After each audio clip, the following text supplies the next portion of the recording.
Good morning guys, i-update ko lang kayo sa aking maliit na tindahan. Ayan, namili ako kahapon.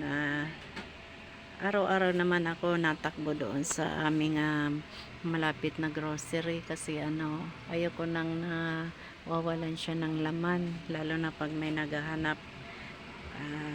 Naubusan ako, malapit lang naman sa amin ang grocery dito. Kaya minsan pag nagla-live kayo, binibiling ko lang yung aking cellphone. Nakatambay lang yan kung sino ang naka-live. Pero ako'y umaalis minsan kasi namimili ako dyan sa may mga ilang minuto lang, malinalakad ko lang yun. Ito yung aming sa umaga kasi sa akin ang araw, kaya lagi kong tinatakpan yan. Kaya guys, yung magtitinda pa lang, ayan, pakita ko sa inyo, kailangan sipag at tiyaga lang talaga. Makakamit din natin ang ating mag-ipon din tayo kahit papano, kahit papiso-piso lang yan. Pag naipon yan, dadami din. Ayan, ayan.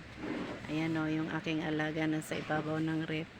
Alam niyo ba guys, tong rep ko, bago yan. Yan ang kinita ko sa aking tindahan. Mula nung umpisa ako ng June 15, yan ang aking yan ang aking kinita. So ayan, pakita ko lang sa inyo ang aking maliit na tindahan. Kahit papano umiikot din siya. Parang kanta lang yan. Paikot-ikot lang tayo pag magnegosyo.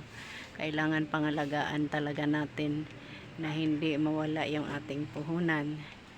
Ayan. Maraming salamat. Hanggang dito na lang. See you my next video. Thank you so much.